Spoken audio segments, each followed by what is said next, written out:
Setelah mendengar apa yang dikatakan Wei Wuya, pria tua keriput itu berbicara terus terang. Sepertinya tidak ada gunanya berbicara lebih lanjut. Tidak ada ruang untuk diskusi. Sekarang hanya ada pertarungan hidup dan mati. Tetapi sebelum itu, mari kita lakukan pertarungan taruhan. Mari kita kirim orang-orang kita dan tetapkan batasan-batasan. Terlepas dari hasil pertarungan taruhan ini, kita akan segera memulai perang begitu selesai, ucap pria tua Zhu. Pada tahap ini, dia menyadari bahwa pengakuan kekalahan dari ketiga kultivator hebat itu hanyalah angan-angan belaka. Sedangkan di sisi lain, iblis tua Hemu menatap lelaki tua itu dan tersenyum dingin.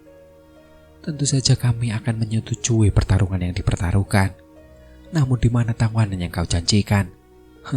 Aku tidak melihat siapapun, ucap iblis tua Hemu.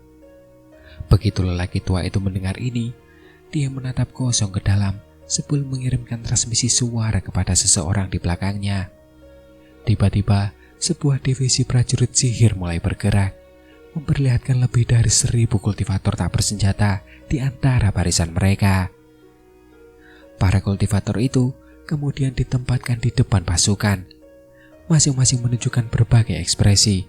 Bahkan ada yang wajahnya memerah karena marah dan menatap tajam para pendekar sihir. Selain itu, hal ini menimbulkan kegemparan di beberapa kalangan kultivator, karena pada dasarnya beberapa kultivator mengenali beberapa anggota sekte mereka di antara para tawanan.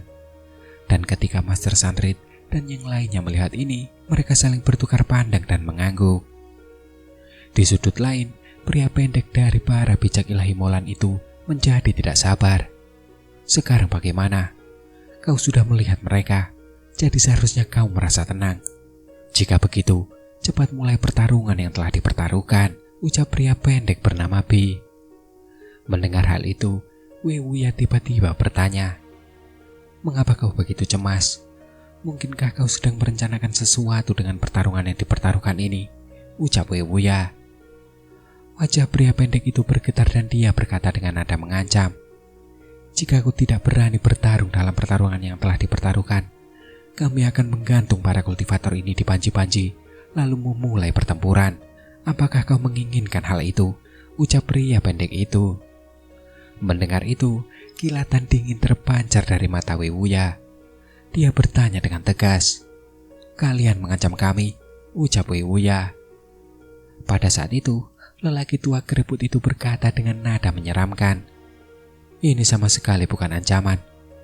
Jika kalian tidak bersedia melakukan pertempuran yang dipertaruhkan, kami tidak lagi membutuhkan tawanan ini, kecuali untuk menggantung mereka dan membangkitkan semangat," ucap pria tua Zhu. Dan ketika Master Sanrit mendengar ini, dia mengerutkan kening dan berkata, "Tetapi jika kita menyetujui pertarungan yang dipertaruhkan, kau harus membebaskan para tawanan terlebih dahulu," ucap Master Sanrit.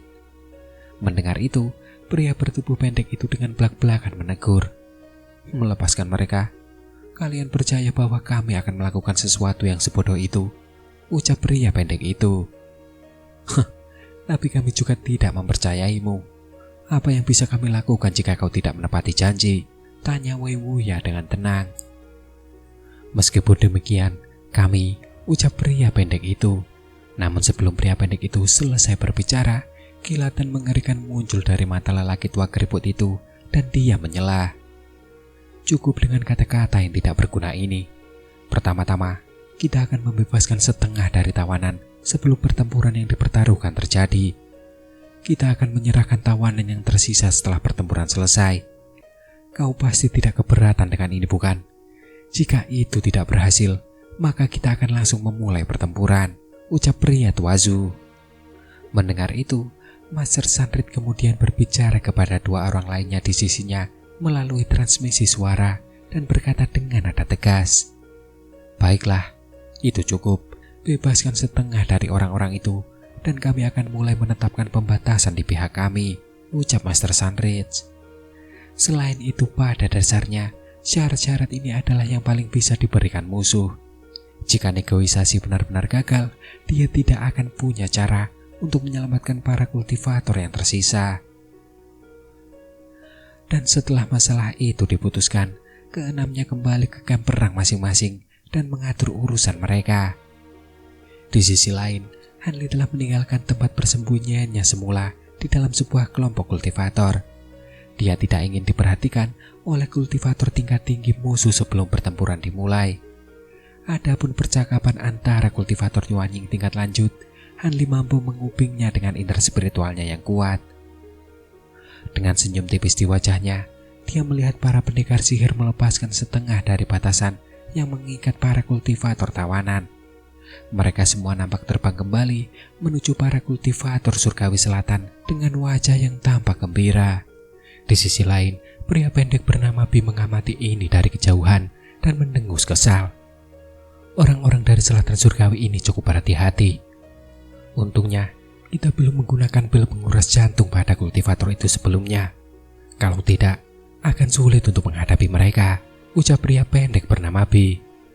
Menanggapi itu, pria yang nampak terpelajar bernama Zong kemudian berkata, "Tidak diragukan lagi, 3 kultivator hebat dari selatan surgawi tidak mudah dihadapi. Trik-trik kecil ini tidak akan berhasil. Untuk membunuh seekor ular, kita harus menyerang jantungnya. Jika kita mencoba bersikap cerdik dalam menghadapi para kultivator ini, kita hanya akan berakhir dengan tindakan yang gegabah," ucap Sagezong. Ketika lelaki tua itu mendengar ini, ia tidak menunjukkan perubahan ekspresi sedikit pun. Ia hanya membelai janggutnya yang tipis dan mengamati pasukan besar kultivator di hadapannya. Di sudut lain, saat Hanli mengamati dari kejauhan, sekelompok kultivator dan pendekar sihir terbang dari faksi masing-masing menuju titik tengah di antara setiap pasukan. Mereka terbagi menjadi kelompok-kelompok yang terdiri dari 10 orang dan mulai menyusun formasi sihir. Orang-orang ini semuanya adalah pendekar sihir dan kultivator yang ahli dalam formasi sihir. Meskipun mereka perlu menerapkan beberapa batasan yang kuat, tidak ada trik yang dapat diterapkan. Karena orang-orang ini memiliki pengetahuan yang luas dalam formasi sihir, tidak ada yang dapat disembunyikan satu sama lain. Biasanya, menerapkan pembatasan tingkat ini akan memakan banyak waktu. Tetapi dengan begitu banyak ahli formasi mantra yang bekerja sama secara bersamaan, menggunakan bahan-bahan berharga dan bendera serta lempengan formasi yang telah disiapkan secara leluasa, hanya dibutuhkan 1/4 jam untuk menyelesaikan 10 formasi mantra kecil yang bersinar dengan cahaya putih. Dan begitu diaktifkan, mereka menciptakan 10 penghalang cahaya putih yang masing-masing membentang lebih dari 250 meter. Setelah para ahli formasi sihir ini memeriksa kembali batasan-batasan tersebut, mereka tidak menemukan masalah dan masing-masing pergi. Mereka kemudian digantikan oleh 10 pendekar sihir dan kultivator tingkat formasi inti. Mereka pun terbang menuju penghalang yang masing-masing dijaga oleh seorang kultivator dan pendekar sihir untuk mencegah campur tangan. Selain itu, salah satu kultivator dari selatan surgawi adalah Song Yu dari sekte awan melayang. Ia tampaknya ditugaskan untuk mengawasi penghalang formasi mantra kedua. Di sisi lain, Hanli sama sekali tampak tidak terkejut dengan kemunculannya. Karena Hanli berpartisipasi dalam pertempuran yang dipertaruhkan, sudah sepatutnya seorang murid dari sekte sendiri yang menjaganya. Jika dia dijaga oleh murid dari sekte musuh, mereka mungkin ragu untuk bertindak atau bahkan memilih untuk tetap diam saat bahaya mendekat. Akibatnya, Hanli berinisiatif untuk menyampaikan masalah ini kepada Song Yu. Karena pada dasarnya, ia adalah kultivator sekte awan melayang yang paling dikenal oleh Hanli. Setelah formasi mantra selesai, tibalah saatnya para petarung untuk muncul. Pada saat ini, 10 kultivator berjubah hitam terbang keluar dari barisan prajurit Maulan. Jangkauan mereka juga terasa dipenuhi aura iblis yang merasuki. Para kultivator iblis, gumam Hanli. Pupil mata Hanli menyipit dan dia melesat ke udara, menuju formasi mantra di tengah bersama 9 orang esentrik Yuanying lainnya. Tahu jiwa yang hancur, iblis awan, dan wanita bermarga bayi ada di antara mereka. Tetapi ada 3 orang yang tidak dia kenal. Ketika mereka tiba di depan formasi mantra, mereka berhenti. Ketika Hanli tiba di atas formasi mantra, dia mengangguk kepada Song Yu di bawah dan dengan tenang menghadap pria berjubah hitam di hadapannya. Aneh sekali, mengapa ki iblis di tubuh mereka begitu liar? Mungkinkah mereka telah meminum pil yang sangat kuat seperti pil pengembalian kematian? Gumam Hanli dalam hati sembari mempertahankan ekspresi acuh tak acuh sambil merenung. Pria berjubah hitam itu tampak biasa saja, tetapi matanya berkedip dengan cahaya hijau dingin saat dia menatap Hanli. Meskipun Hanli tidak dapat mengenali wajahnya, tidak diragukan lagi itu adalah seorang kultivator puncak tahap Yuanying awal dan hanya selangkah lagi untuk menuju tahap Yuanying tingkat menengah. Hanli kemudian mengalihkan perhatiannya kepada para kultivator iblis berjubah hitam lainnya. Mereka tampak hampir sama dengan lawannya sendiri dan hanya memiliki sedikit perbedaan di antara mereka. Dan karena hal itu, hati Hanli pun dipenuhi kewaspadaan. Ia berpikir pasti ada yang salah dengan pertarungan yang dipertaruhkan itu. Karena pada dasarnya, tidak ada satupun kultivator Yuanying tingkat menengah di antara lawan mereka. Tapi ini tidak akan menjadi masalah baginya. Karena selama lawannya menggunakan teknik Dao Iblis, dia akan dapat menggunakan petir pembasmi iblis ilahi untuk langsung memusnahkan mereka. Dan oleh karena itu, tak satu pun trik mereka akan berguna melawannya. Dan dalam sekejap mata, Hanli menetapkan tekadnya dan niat melenyapkan melonjak di dalam hatinya. Pada saat itu, kultivator berjubah hitam mengeluarkan kantung penyimpanan dari pinggangnya dan melirik Hanli tanpa ekspresi. Hanli tersenyum dan mengeluarkan kantung penyimpanannya yang berisi berbagai material, yaitu taruhan untuk pertandingan tersebut. Bahan-bahan di dalam kantung penyimpanan ini adalah sesuatu yang telah dikumpulkan oleh 4 kekuatan dari sekte surgawi. Benda-benda itu sangat berharga dan bahkan membuat Hanli merasa iri. Dengan lambaian tangannya, pria berjubah hitam itu melemparkan kantung penyimpanan ke arahnya. Hanli menyipitkan matanya dan melakukan hal yang sama, yaitu bertukar kantung penyimpanan mereka. Kantung penyimpanan pria berjubah hitam itu tidak berisi banyak jenis material, tetapi nilainya jauh lebih besar daripada miliknya sendiri. Dari apa yang ia pelajari dari catatan kuno, tidak ada satupun material yang tampak mencurigakan. Hanli mengangguk dan hanya meletakkan kantung penyimpanan di pinggangnya. Dan di sisi lain, pria berjubah hitam itu juga melakukan hal yang sama. Ketika Song Yu dan pendekar sihir melihat ini, mereka berdua mulai menggunakan mantra dan membentuk segel tangan. Berbagai segel sihir mengenai formasi tersebut dan mulai mengaktifkannya. Hanli dan kultivator berjubah hitam itu bertindak cepat dan tubuh mereka melesat, muncul secara bersamaan di depan formasi mantra di bawah. Hal ini menyebabkan keduanya saling melirik dengan sedikit terkejut. Pada saat ini, sebuah penghalang putih susu muncul di sekeliling mereka dan mengisolasi mereka dari dunia luar. Para kultivator lain dan orang-orang berjubah hitam juga telah memasuki penghalang cahaya tersebut. Untuk beberapa saat, terjadi keheningan total di antara kedua pasukan. Mereka menahan nafas dengan cemas sambil menatap 20 siluet samar melalui penghalang cahaya. Di sisi lain, setelah memasuki penghalang, Hanli tidak lagi memperhatikan orang lain. Dia hanya mengamati kultivator berjubah hitam di seberangnya dan tetap diam. Namun, cahaya biru mulai berputar di sekelilingnya dan pedang-pedang terbang mulai bergetar seolah-olah akan meluncur. Namun tentu saja, senjata paling mematikan yang dimilikinya melawan kultivator iblis adalah gumpalan cahaya keemasan seukuran kepalan tangan yang terkonsentrasi di dantiannya. Segera setelah itu, Hanli nampak memberi hormat kepada lawannya sambil terkekeh sebelum kemudian melancarkan serangan dahsyat. Ketika pria berjubah hitam itu melihat penghalang cahaya muncul di sekeliling mereka, dia menyatukan kedua tangannya dalam gerakan mantra dan mulai mengucapkan mantra kuno dan samar. Sebuah ki iblis yang jahat meletus dari tubuhnya dan berubah menjadi tentakel hitam pekat yang terus melambai-lambai. Mata Hanli menyipit saat menatap pria berjubah hitam itu. Namun, suara guntur samar terdengar dari ujung lengan bajunya bersamaan dengan kilatan cahaya keemasan. Hanli bahkan pernah melenyapkan kultivator iblis dengan tingkat kultivasi serupa dalam sekejap. Selama dia memanfaatkan celah saat kultivator iblis itu menyerang, dia akan mampu menghadapinya dengan mudah. Namun di saat berikutnya, mata pria berjubah hitam itu bersinar merah menyala dan raungan puas dan mengerikan keluar dari mulutnya. Tak lama kemudian, ki iblis yang mengelilingi tubuhnya menghilang. Namun sesaat kemudian, alih-alih ki itu lenyap, ki itu justru meluas. Selain itu, ukurannya juga nampak berlipat ganda dalam sekejap mata. Melihat itu, Hanli juga nampak menunjukkan ekspresi terkejut. Kekagumannya bukan karena transformasi mendadak lawannya, melainkan karena hilangnya ki iblisnya secara total. Dan selain itu, aura aneh dan tidak stabil telah menggantikannya. Di sisi lain, mata merah menyala pria berjubah hitam itu menunjukkan sedikit kegilaan.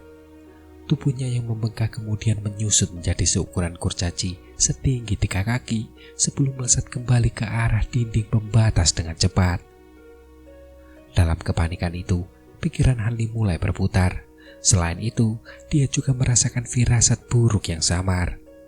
Sesaat kemudian, dia mengangkat tangannya dan menembakkan 2 sambaran petir yang sangat kuat dari tangannya, membentuk jaring petir besar di udara untuk menangkap pria berjubah hitam itu.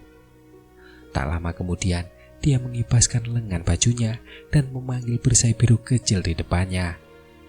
Perisai itu pun dengan cepat membesar dan menghalangi bagian depannya.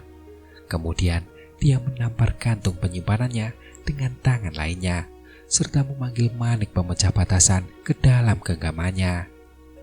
Karena dia berpikir bahwa jika keadaan memburuk, dia akan segera menggunakan manik-manik itu dan mematahkan pembatasan tersebut.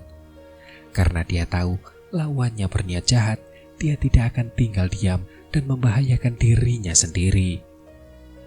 Namun saat pikiran Hanli berkecamuk, pria berjubah hitam itu berteriak pelan ketika jaring petir emas menyelimutinya.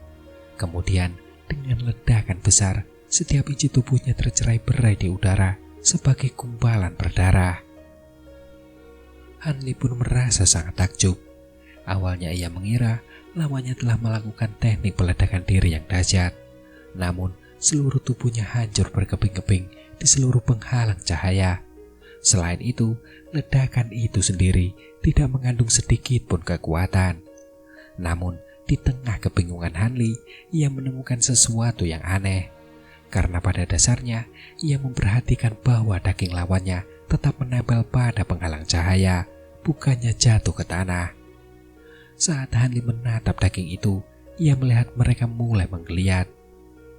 Dia pun hanya terdiam melihat pemandangan itu.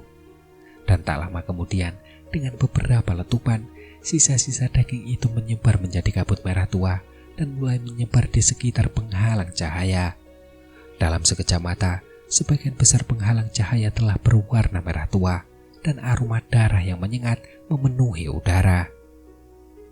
Oleh sebab hal itu, Hanli pun merasa terkejut dan dia buru-buru melemparkan manik pemecah batasan ke belakangnya. Dengan suara keras, cahaya hitam muncul begitu manik pemecah batasan mengenai penghalang. Tak lama kemudian, bagian penghalang yang terkena dampaknya berkilat, serta menyebabkan seluruh penghalang bergetar.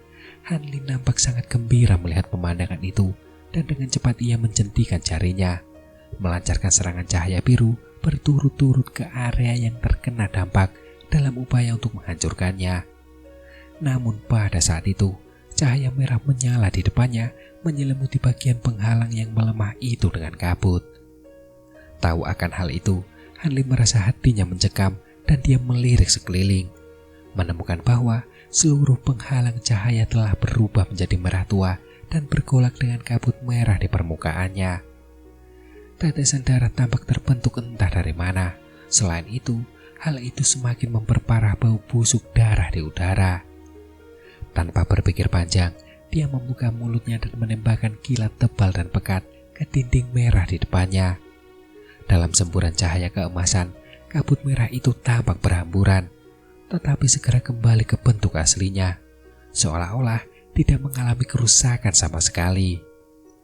Karena terkejut, dia menghentikan rencananya untuk melepaskan pedang gumpalan awan bambu miliknya dan memasang ekspresi serius. Pada saat yang sama, 9 pertarungan taruhan lainnya mengalami pemandangan yang sama. Dengan ledakan sendiri, penghalang berubah menjadi merah darah. Ke-10 kultivator selatan surgawi dalam pertarungan taruhan semuanya terjebak oleh penghalang cahaya, serta kemudian ditangkap oleh teknik yang tidak dapat mereka tangkis. Di sisi lain, Ke-10 kultivator formasi inti selatan surgawi yang mengendalikan formasi sihir dari luar tahu bahwa keadaan jauh dari baik. Mereka dengan waspada melirik para pendekar sihir di seberang mereka sambil buru-buru mengucapkan mantra tangan untuk menghentikan formasi sihir tersebut. Yang mengejutkan mereka, para pendekar sihir itu segera terbang kembali ke pasukan mereka tanpa mengucapkan sepatah kata pun begitu mereka melihat penghalang berubah menjadi merah tua. Ke-10 kultivator formasi inti itu sama sekali tidak merasa lega. Namun sebaliknya, mereka semua tahu bahwa situasinya suram. Karena tampaknya perubahan pada penghalang cahaya itu pasti ulah maulan. Mereka berhasil melarutkan penghalang formasi mantra seperti yang mereka harapkan. Tetapi anehnya, kabut merah tua muncul di tempatnya. Kabut itu mulai berputar dan mengembun menjadi lapisan merah tua yang tebal, serta kemudian membentuk penghalang lengkap di sekitarnya. Itu terlihat tampak seolah-olah terbuat dari darah beberapa ratus orang. Ketika Master Sanrit dan lainnya melihat penghalang darah muncul dan bahwa 10 orang kultivator di bawah tidak mampu menghentikannya, mereka berhasil tetap tenang saat tiba-tiba mereka terbang turun dalam kilatan cahaya yang menyilaukan. Begitu Master Sanrit tiba di bawah, dia memeriksa penghalang itu dengan takjub dan dengan muram berkata, "Kembalilah, ini bukan sesuatu yang mampu kau tangani," ucap Master Sanrit. Ketika para kultivator mendengar ini, mereka sangat lega dan segera mundur. Namun sebelum Song Yu pergi, dia nampak melirik penghalang darah Han Li dengan sedikit kekhawatiran. Sedangkan di sisi lain, lelaki tua keriput dan para pendekar sihir lainnya menjadi bersemangat saat melihat para kultivator Yuan Ying selatan surgawi terperangkap. Mereka juga tampak tenang saat menyaksikan ketiga kultivator Yuan Ying tingkat akhir itu terbang turun ke formasi sihir, seolah-olah mereka tidak takut penghalang itu akan hancur. Pria tua keriput itu berbalik dan tersenyum pada pria berjubah hitam yang berdiri di belakangnya. "Ketua Sekte Feng, ini sukses. Aku harap penghalang penangkap darah ini sekuat yang Anda katakan dan mampu menjebak ke-10 kultivator ini selama setengah hari. Dengan berkurangnya 10 kultivator Yuan Ying, kekuatan mereka akan sangat berkurang. Kita akan mampu memberikan pukulan telak terhadap selatan surgawi selama waktu ini," ucap Sagezu. Di sisi lain, pria berjubah hitam itu melirik lelaki tua yang keriput itu dan tersenyum dingin. "Jangan khawatir, penghalang penangkap darah ini adalah salah satu dari 6 teknik besar sekteku. Tidak hanya setiap mayat darah dipelihara selama ratusan tahun, tetapi kami secara khusus membuat mayat darah tersebut mengonsumsi pil roh iblis. Aku juga secara pribadi mengendalikan mayat darah tersebut dengan seutas indera spiritualku untuk menyembunyikan identitas asli mereka. Dengan perawatan seperti itu, aku sepenuhnya yakin akan keberhasilannya. Bahkan jika para kultivator Yuan Ying tingkat akhir itu ingin menghilangkan penghalang tersebut, mereka tidak akan mampu melakukannya dalam waktu singkat tanpa mengonsumsi sejumlah besar kekuatan sihir. Namun, apakah kau akan memberikan kesempatan mereka untuk melakukannya?" ucap kepala Sekte Fang. Di sisi lain, seolah ingin membuktikan perkataan pria berjubah hitam itu, Master Sanrit tiba di depan penghalang darah dan menebasnya dengan tebasan ki pedang yang menyilaukan. Dengan serangan gema yang dahsyat, penghalang darah itu hanya bergetar sesaat sebelum kembali normal. Master Sanrit memasang ekspresi muram saat melihat ini. Ketika Wei Wuya dan Iblis Hemu melihat ini, mereka tidak repot-repot menyerang penghalang tersebut. Dengan pengalaman mereka dapat langsung melihat betapa kuatnya penghalang darah itu. Penghalang darah ini sangat kuat dan memiliki keanehan lain. Namun, dari satu serangan itu saja, ketiganya dapat menyimpulkan bahwa penghalang ini semata-mata bertujuan untuk menjebak dan mengisolasi, dan bukan untuk melukai musuh. Ketiganya nampak saling berpandangan dan kemudian tersenyum kejut. Awalnya mereka percaya bahwa pertempuran yang dipertaruhkan itu adalah kesempatan untuk melukai kekuatan Maulan secara signifikan. Mereka tidak menyangka bahwa musuh berencana untuk menjebak ke-10 prajurit terkuat mereka sejak awal. Kesalahan perhitungan ini telah membuat ketiga orang esentrik itu lengah, menyebabkan sebagian besar persiapan mereka menjadi sia-sia. Wei Wu yang menghela nafas dan perlahan bertanya, "Saudara Yi, Teknik Dao Iblis macam apa ini? Apakah 6 sekte Dao Iblis mau memiliki teknik seperti ini? Orang-orang itu meledakkan diri untuk menggunakannya. Sungguh benar-benar tak terduga, ucap Wei Wuya. Iblis Hemu menjawab dengan mengerutkan kening. Kami tidak memiliki teknik seperti ini. Ini pertama kalinya aku melihat teknik rahasia yang begitu aneh. Sepertinya para kultivator kekaisaran jin tidak bisa diremehkan, ucap Iblis Tua Hemu. Karena kesal, mereka tidak berpikir untuk mempertanyakan musuh mereka.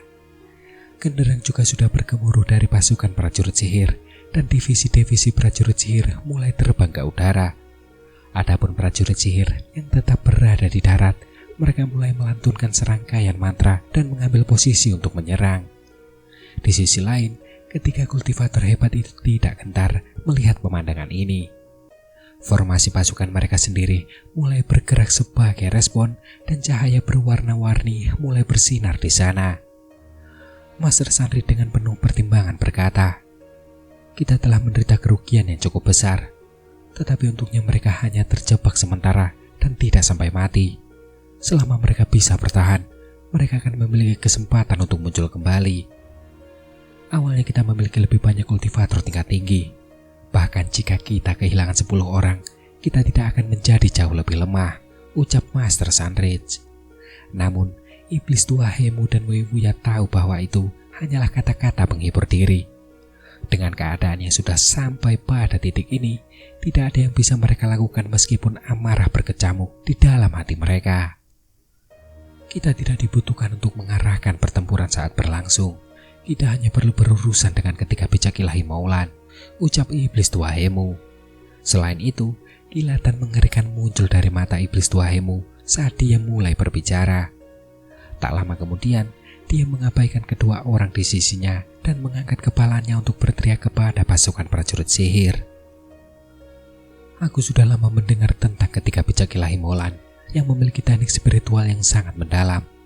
Bolehkah aku meminta untuk mengalaminya dan mengundang kalian untuk bertempur? Ucap Iblis Tua Hemu. Dengan menggunakan teknik rahasia, teriakan Iblis Tua Hemu menyebabkan udara dalam radius beberapa kilometer bergetar dan meninggalkan gema di belakangnya. Untuk sementara, mantra yang diucapkan dari kedua pasukan terhenti. Bahkan beberapa prajurit sihir di udara terhuyung-huyung. Mereka yang memiliki kultivasi lebih rendah juga sempat jatuh dari langit.